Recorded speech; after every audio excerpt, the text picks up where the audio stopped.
It was a quiet Tuesday evening when my phone lit up on the kitchen counter. A message from Mom. Don't call or come over. We're done. And don't even think about the will, sweetie. I froze. The room felt heavier, the tea in my cup growing cold. No explanation, no warning. Just a clean, rehearsed cut. I typed 2 words back, got it. Then I took a slow sip, letting the bitterness spread across my tongue. By midnight, my phone was blowing up with missed calls and notifications. That's when everything started to unravel. People always said my family looked perfect. Dad in Chris shirts, Mom's pearls catching the Sunday light, my brother Brandon laughing loud enough to fill the diner. From the outside, we were Tulsa's version of the American dream. But every dream looks flawless until the cracks start showing. Dad, Stephen Hayes, built his empire one greasy kitchen at a time. The man could turn a rundown diner into a full restaurant through sheer will and pride. He believed respect came from obedience, not love. The restaurants are our legacy, he would say. Fork pointed at me across dinner. You'll learn the business, Susan. I never wanted the business. I wanted light, color, space, to create something that felt alive. When I told him I'd been accepted to an art school in Chicago, he laughed as if I'd made a joke. If you walk away from this family's work, he said, you walk away from our support. He meant it. I paid my own tuition, juggling 2 jobs and student loans, while Brandon got a brand new car at 16 just for helping at the diner. Mom never stepped in. She poured another glass of wine, smiled tightly, and whispered he's just hard on you because he sees your potential. But I knew better. She saw it too. Brandon was the golden boy, the one already crowned heir. Years went by. I built my design firm from a tiny 1-bedroom apartment. Word spread fast. By 30, I was redesigning boutique hotels and luxury restaurants across Oklahoma. Yet every family dinner still revolved around Brandon, his new project, his big ideas. My work barely earned a glance. Dad would mumble a perfunctory cute, barely looking up. When Mom got sick 5 years ago, I didn't hesitate. I paid for her treatments, travel, every bill.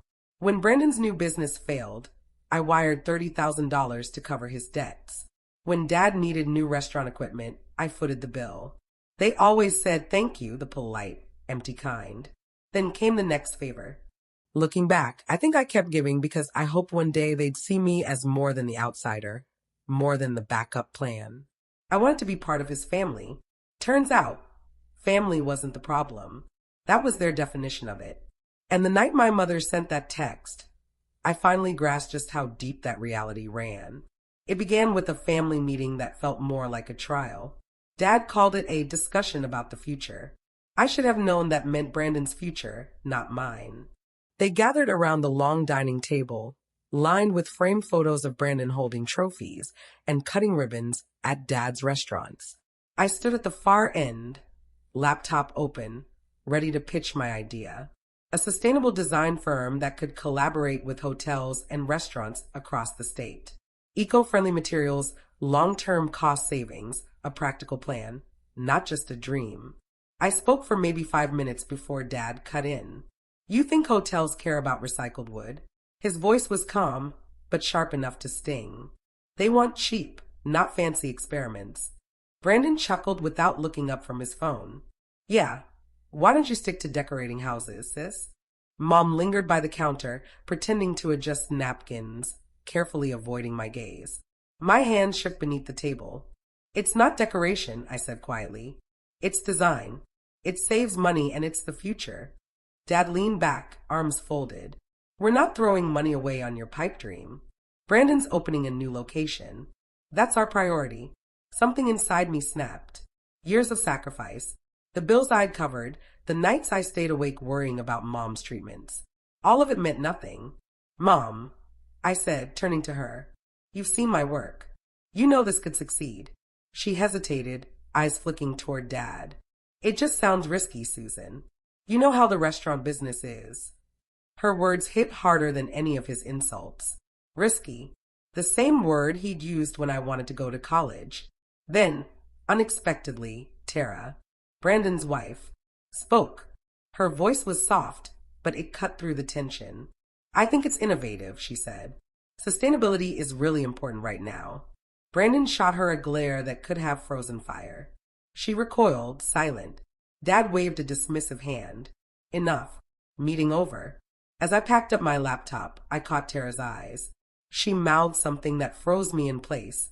I need to tell you something. Later that night, she found me in the driveway. Her voice trembled. Brandon's been taking money from the restaurants. Thousands. He's hiding it. My heart raced. Are you sure? She nodded. I found the records. He's been lying to your parents for years. Before I could respond, Dad's voice carried from inside. We need to finalize the will. Brandon's the only one holding this family together. Mom murmured something too soft to catch. Then Dad said it again, firm and absolute. Susan's off living her own life. She doesn't care about us. And right there, standing in the dark on my parents' driveway, I finally understood. The betrayal I'd been bracing for wasn't ahead of me. It had already happened. The next morning, my phone buzzed before the sun came up. A new message from Mom. Don't call or come over. We're done. And don't even think about the will, sweetie. I read it twice. Then again. The words warped and rippled, like they were drifting underwater. For years, I'd been the one wiring money for hospital bills, for Brandon's messes, for kitchen equipment they couldn't afford. And with a single text, I was erased. I sat on the edge of my bed while the city outside hovered between night and morning. My chest felt hollow, not shattered, just emptied out. The kind of quiet that settles once the tears have all dried. I typed 2 words. Got it. No punctuation. No explanation. Just that. Then I put the phone down and walked to the kitchen. The kettle let out a soft hiss. I poured the tea, the steam rising in thin curls against the faint morning light. I brought the cup to my lips, took a slow sip, and for the first time in years, the silence didn't frighten me. It felt like control. I opened my laptop. My banking app flickered to life. One by one, I shut everything off. Mom's medical payments. Gone. The restaurant supply bills. Cancelled. Brandon's loans. Cut off instantly. Each click echoed through the apartment like another door closing. I wasn't crying. I wasn't trembling. I just felt lighter. For the first time, my money wasn't sustaining their silence. It was funding my freedom. By noon, the calls started. Mom first, then Dad, then Brandon. I didn't answer. I couldn't. Not out of anger, but because I finally saw how much power I'd handed them. The screen lit up again. Another call. Then another. By evening, I had 20 missed calls, 5 voicemails, and a thread of texts. You're tearing this family apart. How could you treat your mother like this? You'll regret this, Susan. I didn't respond. I just turned the phone face down. When midnight hit, it all started again. A flood of notifications buzzing like fireworks. And sitting there, my tea now cold, I realized something sharp and simple. They didn't want me. They wanted the version of me that never refused.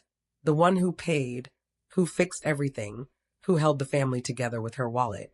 That version of me was gone. I stared out the window at the city glowing gold. A car alarm wailed somewhere, then faded into silence. I'm done, I whispered. Not to them, but to myself.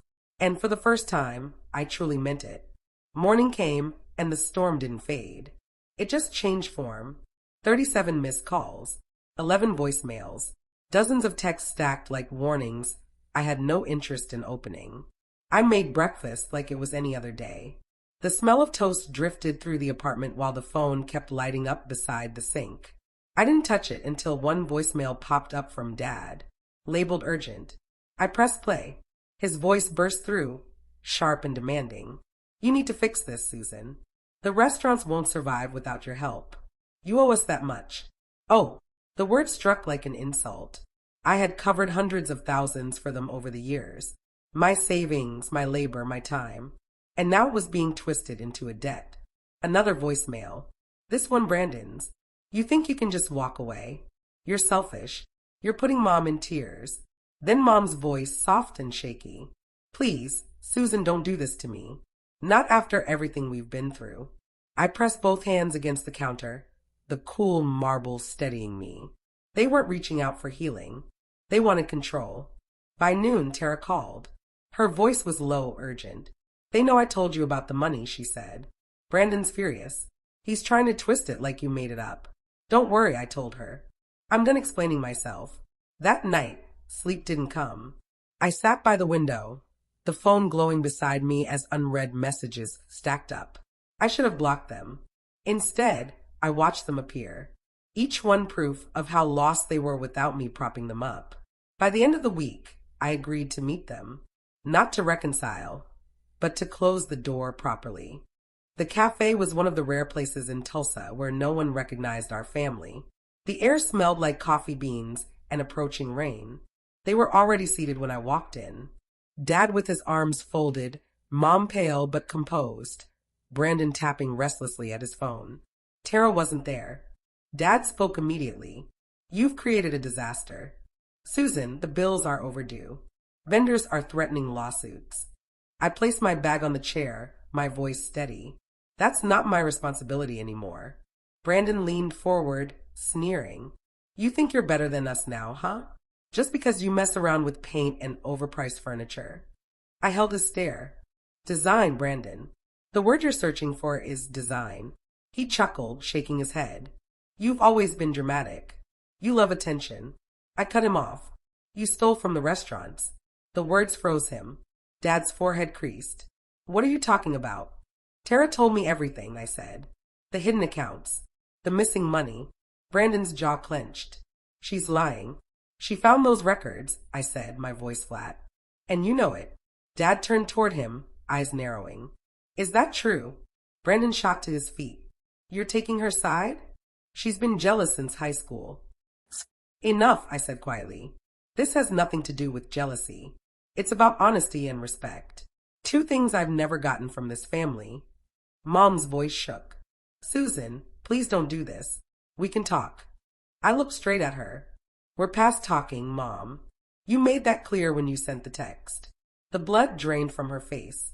I didn't mean it like that. You wrote, don't call or come over. We're done. And don't even think about the will, sweetie.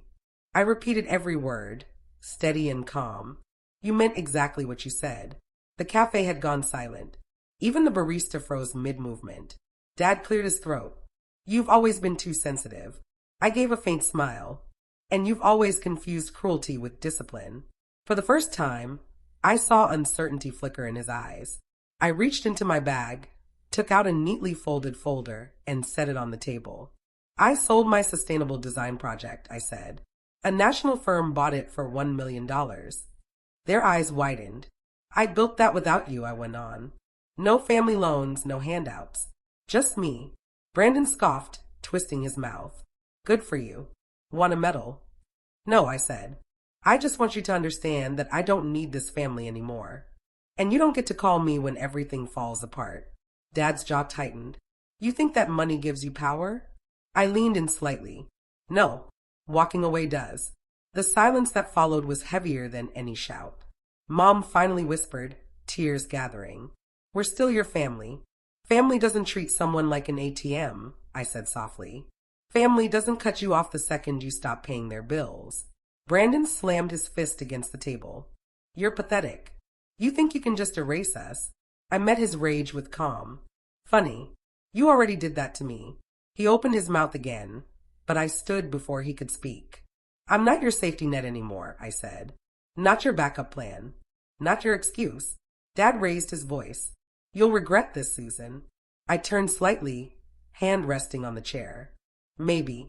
But if I do, at least it'll be on my own terms. As I moved toward the door, I heard Mom whisper behind me, Please, Susan, don't do this. I didn't turn around. The door chimed softly as it closed, leaving the quiet behind me. Outside, the air was crisp, the sun low, casting the street in warm golden light. My phone buzzed again in my pocket, but I ignored it. When I reached my car, I finally exhaled a breath I hadn't realized I'd been holding. Through the cafe window, I could still see them. 3 shadows arguing, their voices muffled by glass. I was no longer part of that chaos. I pulled out my phone, scrolled through the messages, and hit delete all. The screen went dark. Silent, empty, clean. I started the engine. The radio murmured softly. For the first time, I wasn't driving away from them. I was driving toward myself. A year later, I heard the news through mutual friends, not directly from them. The Hayes restaurants were gone. The family legacy Dad had guarded like a crown had crumbled under debts and lawsuits. Vendors sued after uncovering Brandon's hidden accounts. Dad tried to fight, but the numbers didn't lie. Brandon's name appeared in the local paper beside words like fraud and embezzlement. Tara left quietly, moving to Dallas with their daughter. Mom and Dad sold their house and moved into a smaller place outside Tulsa. I didn't feel joy when I heard. It was more a strange, heavy calm, the kind that settles after a storm has swept everything away and left the air clear. My firm had grown. I opened a second office in New York, traveling between cities, designing hotels with my name engraved on brass plaques. Occasionally, I'd step into a lobby I designed. Warm lights, clean lines, soft music. And think, this is what home feels like when you build it yourself. One afternoon, I sat by a window in a Manhattan cafe and ordered the same tea I'd had that night. Steam curled into the sunlight, just as it had before. My phone blinked with a notification. An unknown number from Tulsa. I let it ring out, the sound fading beneath the soft jazz playing overhead. I smiled, lifted my cup, and took a slow sip. The tea was still bitter, but now I knew the bitterness wasn't the point.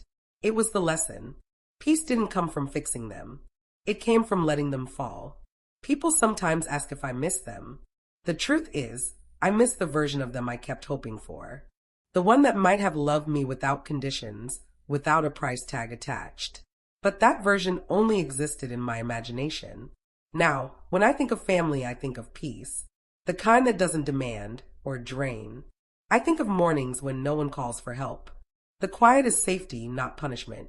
Family isn't defined by blood. It's defined by respect. And silence, when chosen, can be the loudest kind of freedom. If you've ever had to choose between love and survival, share your story in the comments. I want to hear it.